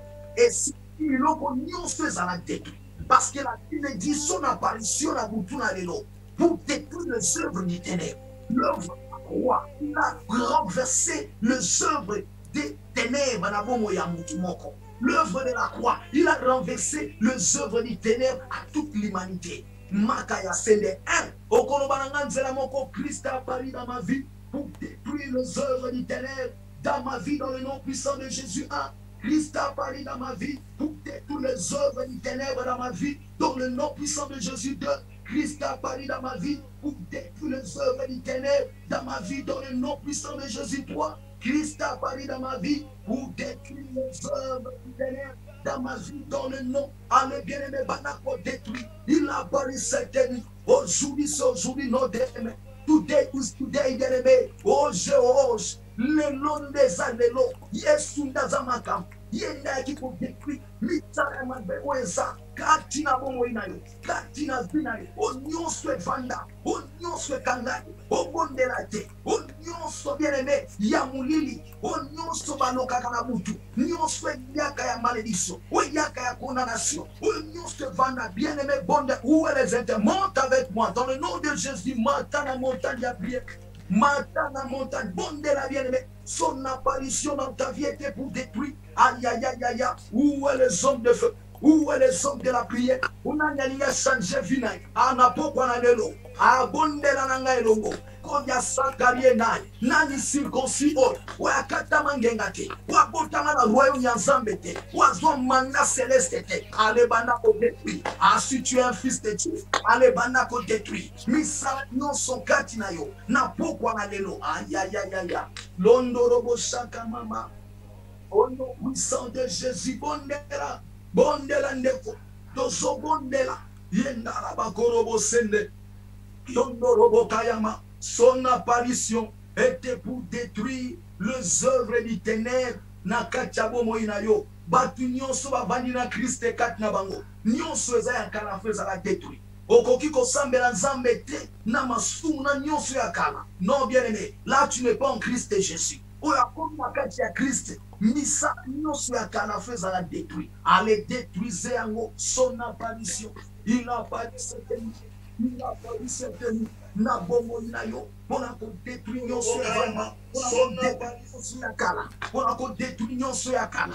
Aïe aïe aïe aïe. Oyo kanisaka. Oyo monaka ya kala. Na bomo inayo. Na ba vision na yo. Na lo sambo na yo. Ale bana ko détruire. Na lobi lelo ndesa lelo. Oh bien-aimé. Makaya Sende, écoutez bien aimé. Aujourd'hui les allélo. David a lobi lelo likambo ezo katama. Elia lobi lelo likambo ezo katama. Moïse a lobi lelo ne makambo ezo sila. Ah lelo na butu na lelo. Ah au nom de Jésus de Nazareth. Ah Christ à Paris au nom de Jésus lelo ezalobite. Today is today. Ah lelo ne na butu na lelo. Lelo ne na pokwa na lelo. Anaza na l'air de la prière. Na l'air de la prière, la situation change. Na l'air de la prière, quelque chose arrive. Na l'air de la prière, miracle les osalama. Allez détruire. Na lobi ko vanda bongote. Lelo ne migambo salama. Partout zali, aïe aïe aïe. Les Saint-Esprit en action. Le vent de l'ancien est de circuler. Maya Sokoro Boyende. Le Saint-Esprit est en train de faire son travail. Maintenant, je libère l'ancien de Dieu. Maya Sondo Robokaya Marada Sekere Baba. Allez, Banako Bondela, Molimo Manzam. Et ça, en action, bien aimé. Il va réprouver la parole de cette soirée vraie. Aïe, aïe, aïe, aïe, aïe. Maya Sokoro Robokaya Sende. Au nom de Jésus. Libérez. Libérez. Il a pari. Maya Sokoro Robokende. Le Saint-Esprit en action. Maya Sokoro Yenai. Yendaraba Korobo Sende. Dans le nom de Jésus, son apparition n'a pas konalelo ezalaki pona ko détruire misalanyos onyos vanda yakala bitina yaki pona ko silisa yango bitina yaki pona ko détruire yango bitina yaki pona ko kitisa yango tinase oh ya misalanyos ya satan les leçons pour retirer. Nalobi lombité. Les lots makamanza mezane les lots des allélos. Aïe aïe aïe aïe aïe aïe. Aujourd'hui c'est aujourd'hui. Les choses doivent manifester. Oh Maya Sekerienai. De loin ou de près. Au nom de Jésus de Nazareth. Alléluia. Monte avec moi dans la montagne de la prière. Monte encore. Banako détruit bien aimé. Nandako bayozali. Allez banako détruit. Ce que c'est nous clamer. Banako bête. Partout, si tu te demandes de te lever, lève-toi maintenant. Aujourd'hui, des décisions. Aïe, aïe, aïe, faut les cas. Et ça, l'opité. Où est les hommes de la foi? Au nom de Jésus-Christ de Nazareth. Alléluia. Son apparition était pour détruire les œuvres du diable, était pour anéantir les œuvres de l'ennemi. Il a réduit la mort à l'impuissance. Aïe, aïe, aïe, au nom de Jésus de Nazareth, allez, vas-y, bien-aimé, beaucoup d'anneaux, makabundeza makam, yesu nakozala makambunayo, yesu nakokota makambunayo, qui n'en a pas vision à kokota, aïe, aïe, aïe, à kota na vision à la base, à kota na vision à chacun maroto so, à je parle à quelqu'un. Mutu moko komona loboko, mutu moko ko vivre ma merveille, mutu moko ko contempler gloire, mutu moko komona loboko ensemble. Aïe aïe aïe, il a pari. Bisiko telemi, to telemi na maloba ya mamate, to telemi na maloba ya tatate, biso to telemi na maloba ya nkolo, maloba ya Yesu. Au nom de Jésus-Christ de Nazareth, alléluia. Maya sondo roboka ya mama, yenda la Saint-Esprit, a visité mutu moko na poko malelo. L'Esprit de Dieu en train de vous visiter partout où vous êtes dans vos maisons. L'Esprit de Dieu en train de vous visiter. Les marabasson de Robokende. L'Esprit de Dieu, c'est ça la vente de la gloire de Dieu. Au temps de la fin, c'est lui qui est venu avec la gloire. C'est l'Esprit de Dieu. A visiter Bino partout vos amis. O bozola nabiso. Sandarabakorobosse. Naracho. Oya sakarienai. Yesu ne makamukoro. Azama kamulelo. Shandara koyo sende na bomo ina yo azama kam ye komasi soka kotili kambuna akomi pe makambuna yo o nyoso zwaka akota kalikambu ye akoti pe makambuna yo ya kota komi makambuna yo lelo. Oh la gloire de Dieu, le Saint-Esprit ça la travail na bino nyos o bozolanda ye kamarobo sende. La puissance de Dieu en train de libérer partout vous êtes. Maya, la main de Dieu n'est pas courte pour agir. Na poko na lelo ezosala na lobi lelo ndeza lelo. Recevez cela au nom de Jésus de Nazareth. Au nom de Jésus, l'ancien libéré partout où vous êtes. Au nom de Jésus de Nazareth. Alléluia. Gloire à Jésus. Gloire à Jésus. Alléluia. Oko proclamer. Kaya sekena mois avril. Proclamez là où vous êtes. Alléluia. La Bible dit, il fera la guerre contre l'agneau. L'agneau les avait vaincus.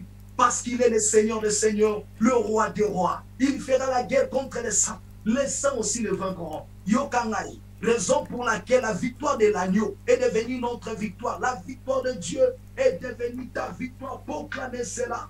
Tapez la poitrine. Victoire Yankolo et Komiayo. Victoire de l'œuvre de la paix est devenue ta victoire. Proclamez cela partout vos amis. Victoire à Jésus. Et comme il dit dans la Bible, partout vos amis. Victoire au nom de Jésus de Nazareth. Amen, amen. Que Dieu vous bénisse abondamment. abondamment, abondamment. Amen, amen. Soyez tous bénis. Et voilà. Voilà, bien-aimé dans le Seigneur, toujours kati ya attitude, toujours toza kotika la likolo, toujours na yebite soki aussi omemami oza déjà likolo, na lingi okitate, bien-aimé dans le Seigneur, sans que o amené quelque chose. Balobiete ezakaka oyo auta ki likolo nde akoki kozonga likolo. Voilà ce que dit la parole de Dieu. Donc ezana bato mususu ba uta ki likolo bakozonga likolo. Mais ezana basusu bien-aimé dans le Seigneur, depuis que azala qui tuerait na kati ya mabele pe akozonga mabele. Donc il y a deux directions. Il faut comprendre. Et y a la direction ya bato ba uta ki likolo na bato oyo baza ya mabele pe bakozonga mabele. Na lingina yebisa na choqué mutu moko na pokwa na lelo. Pona koyebisa yo ke bien-aimé dans le Seigneur.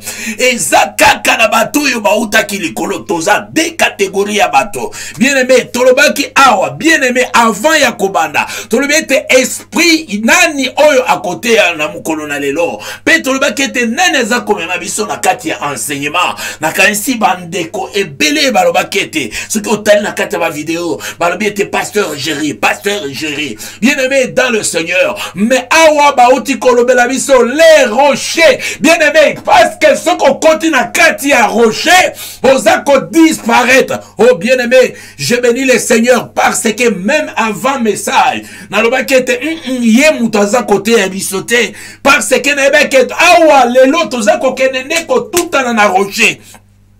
Bien-aimé, baba kete mutu nyonso ako tutana na rocher, bien-aimé, ou bien il faut azwanine, il faut azwa choc, parce que rocher est ko choqué, ce qu'on tutani, même au salibaku, na kataro, il faut ozoka, et c'est pourquoi, bien-aimé, dans le Seigneur, même tango Jacob, abundakina, oh bien-aimé, dans le Seigneur, azwa qui choque, bien-aimé, choc ezalakakaka toujours, bien-aimé, dans le Seigneur, eza moko ya elembo, bien-aimé, na poko na lelo, bien-aimé, oza toujours na kati ya prière, parce que lelo ezali vendredi ya basantu, eza vendredi saint, yango monete, bien-aimé na biso, pasteur Géry amemi biso, na kati ya mozindo, lelo a présenté, bien-aimé, lelo baza ko présenter, parce que peut-être côté mususu, baza ko présenter ye comme azana croix, bazali ko kene ko crucifié ye, bazako kene ko beta ko déshabillé ye, bazako kene, mais lelo ba memi biso na dimension ke oyo ba beta kana tango wana, na tango ya ancienne alliance, lelo aza rocher, lelo aza rocher, esika moto akoki ko poussa na te, esika moto ko beta likofi te, bien aimé, nani oyo akoki ko beta likofi na rocher, oko zoka, oko buka na bien aimé, oyo Marie amemaki nzoka nde, balobaki ete mwana moko selon Esaïe, alobi ete un enfant nous est né, mais awa bayebisi biso, pona tango na bango, Esaïe amonaki mwana, mais pona tango oyo, bamoni libanga moko, même tango Siméon aza kotala, oh bien aimé, donc Siméon akendaki, alobi ete akozala vraiment akoamene confusion na makambo ebele, bien aimé, nzambe na yo aza nzambe ya confusion, nzambe na yo aza nzambe ya confusion, na moment oyo eza œuvre ya confusion, na moment oyo confusion na kaya banguna, na moment oyo confusion même na kati ya santé na yo moko, santé yango moko ekoti mbutu confusion ekoti même na kati ya santé, oh esika eza ba microbe, esika babwakaki ba maladie confusion, parce que papa oyo tango eza kokota na kati ya vie na yo, bien aimé dans le Seigneur, confusion, les rochers, donc na sepeli ta na zoyoka les rochers, donc directement nga pe na komi nani libanga, Alléluia. Nakomi libanga. Oh, c'est pourquoi, bien aimé dans le Seigneur, ton monakete, alléluia. Na monakete, David a monakike, toko telema butuna, toko telema, Israël a kotelema, kolek Satan, ebele katikati na esika. Mais ceux qui toza na libanga te, et koza la pasi. Alléluia. Alors, il fallait pas Goliath à quoi? Oh, il fallait toujours libanga. David a utilisé libanga. Bien aimé, bah comprenez qui? Oh, bah comprenez qui déjà? Est-ce que bien aimé, osa déjà libanga? Parce que ce qu'on a libanga, okoki koninga na pete. Bien aimé, dans le Seigneur. Que Dieu bénisse son serviteur. Zamba Pambola, pasteur Géry, encore une fois de plus. Oh bien-aimé, c'est que j'aime. Tangoza Koloba, alors bien te monter. Bien-aimé, kokitate, monter dans la prière. Oh yebite, lokoni les ako, climat nini, décoration ni nos ako planter na kati ya motema na yo. Yabana tona kati ya environnement na yo. Na esika oza, oh bien-aimé, on nous a encore parlé. Na eloko moko ami, alors bien te les liens, bien-aimé. Oh tolingi to transformer lien na biso, et te lien na biso, échanger bien-aimé, enfin que ezala lié agréable. Yango na monaki, nakamaki, naraki choqué, Jacob, atambola bisika na bisika, mais akei, ti azongi, aye kotonge sika wana, apese sika na lobiete, como esiko eza Betel. Pourquoi? Parce que awande ngai na kutana kina ye. Alléluia. Bien-aimé dans le Seigneur. Même na kati ya bonzoto bo aki konome esika na bi non.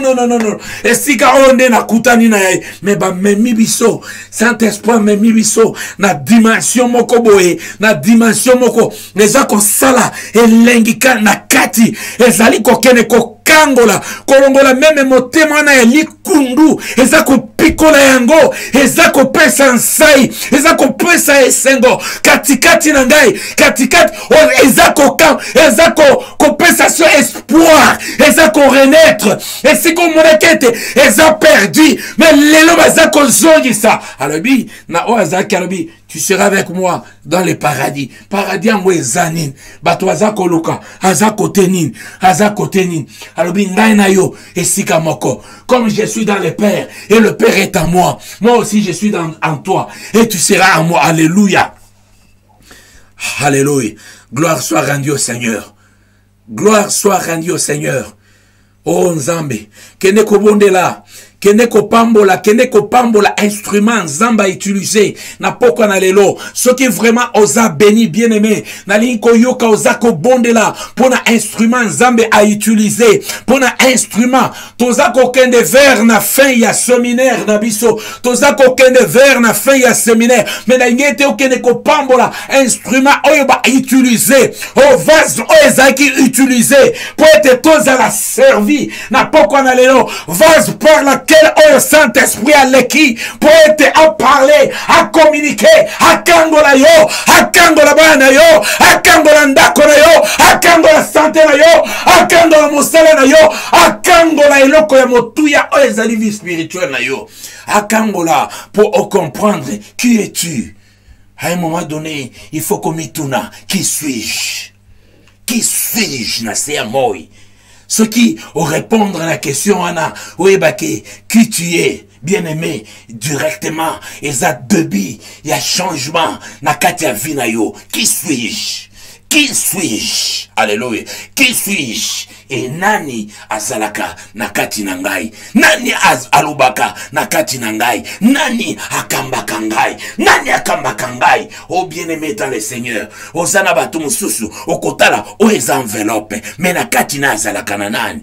Enveloppe on a latisi yango elamba. Mais nakati ya oni nani azali nakati? Bien-aimé, mutu ayaka toujours na ndako na yo. Ayaka ye mokote. Bayaka to misato. Bayaka to mine. Bamsu akoya ta 1000 personnes. Même yo zakaka carcasse transport batu mususu bien aimé nako choqué na poko na lelo bazaba camion alléluia bazaba camion bazaba trako ya minene ba memami batu ebele na kati na bango ndengo solola na bango osola na ba multitude ya ba multitude mais na poko na lelo Seigneur azako ebisa yo ozana besoin ba multitude était parce que la force n'est pas dans la multitude mais la force est dans na kati ya parole o bauti koloba libanga seulement libanga moko David aterasaki déjà Goliath.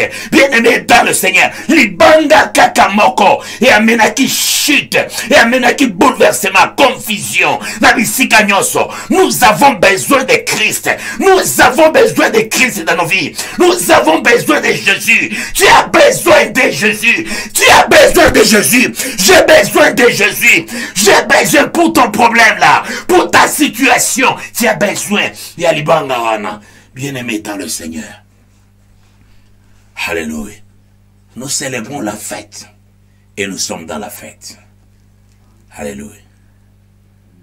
Homme de Dieu, pasteur Géry, que Dieu te bénisse. Zamba Pambola, ba pasteur, ba évangéliste, ba diacre, ba apôtre, oyo ba utaki déjà koleka pour ba bénir peuple et ensemble. Depuis lundi jusqu'aujourd'hui vendredi, lobby et kozala aussi kita 6e jour. Lobinde mokolo moto salamaka eza lobby. Donc lobby bile tokolia et kozana lolenge na yango. Tozali sous un homme de Dieu à cause de la lobby. Côte avant. Au moni mikolo nyonso tope sa question moko. Lelo tope sa ki question nana côté ya biso lelo bato ba raté ba polo eze belé pona yo o raté yango. Cause la pe kitoko ko sala publicité pona tuna na nzam. Mais sikoyo yo kanga bien. Bongama lobby question moko kozala. Mais tout oyo ba polo oyo moto asimbité et bongi ozwa yango. Atola tiango to tiango kaka na kati chambre na yo. Olobi na zwa kiango na liloba nzambe e kozala lokola signe moko ya elembo na kati ya ndako na yo. Bien aimé ba soda bakabola ki elamba ya Christ.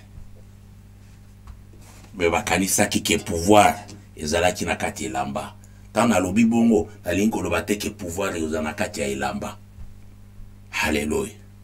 Ko confondre te nazako préciser. Alors lobby 19h30 area Irlande Tomati décollage message mon sous et to clôturer séminaire na biso les dimanches. Dimanche tous on a 2 activités parce que ça Pâques. Première activité à dimanche et kozala avant midi na 12h30 na kati ya kilte to na Sainte-Seine. Tokolia Sainte-Seine. Motunyoso cette facile ba ibisaki bana Israël babi na kati ya bandako na bango baboma meme.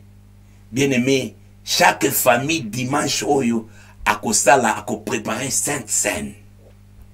Akolia papa kozala souverain sacrificateur, mama kozala, soki nani bana ba kozala, biso nyonso toko célébrer yango pendant que tobana kopia ba instruction par le Saint-Esprit au niveau ya Yesu nde makambo TV dimanche wana toza ko célébrer Sainte-Seine, toko lia, toko mela nzoto ya Christ po ete toko ma toujours ba robise spirituel. Wana ezali pour na dimanche na avant midi et na après midi na pourquoi et kozala na pourquoi à partir à 20h30 vanda na écran na yo liboso ya écran na yo air ya Irlande et kozala donc cadeau surprise donc kozala fête ya Pâques bokomona ba serviteur ba kokota okomona donc et kozala oyo tobengi spécial Pâques. Mais na kati spécial Pâques wana ezana to ekeki na cadre ya émission na biso juste la réponse soko za na réponse kozwa eloko Est-ce qu'on comprend nango? Au moment il y aura une décoration. Ce qu'on a la réponse, il y a un loko yo bakotuna dimanche na pourquoi okozo eloko. Yo bongama kaka.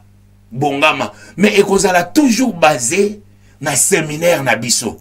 Toke musika te bana mukolo liboso a séminaire kino ndenge to sukisa ki dimanche. Zala na idée landa yango. Donc, oko sepela, nzamba ko pambo, parce que vous allez pambo limoko, yako sakanate. Voilà, bien aimé, tokomi na suka. Tolobi merci.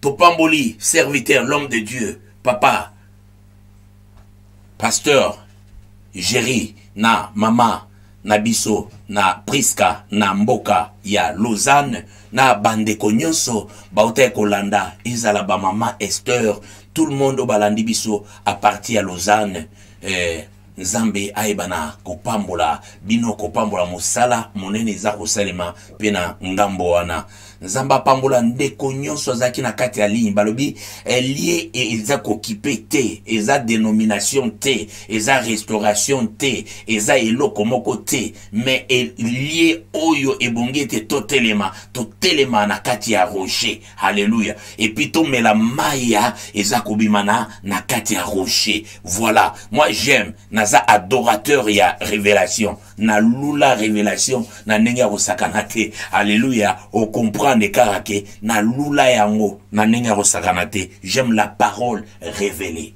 na lingaka na sepea parce que ça la anga bien et matsakanga na mataka soki yo po sepea nango ekozala lipamboli tokomi na suka tozali kokene kobondela toza kotika moma oyo na kati na loboko na Nzambe butu ya lelo na kati totiki motei ya lelo pe motei ya kote ya lobi na kati ya loboko na Nzambe ete Nzambe oyo abandaki banda lendi kino akomisi biso mukolo ya lelo tokopambola ba pasteur nyonso balekaki banda lendi kino mukolo na lelo nalingi siko zali au bénéficier déjà na grâce wana banda kokene kobondela banda kokene kopambola tokei kobondela na kombo na Yesu Masia. Seigneur Dieu de gloire, te pèsons merci papa pour la serviteur oyo yo o utilisé depuis lundi kino mukolo na lelo vendredi lobi kozala samedi totuki ba oyo ba kolesa lisusu libota na yo samedi na dimanche na sena maboko na yo ete papa oyeba na kobate na kosunga oyeba na kopambola oyeba na kozala na moko Nzambe na lola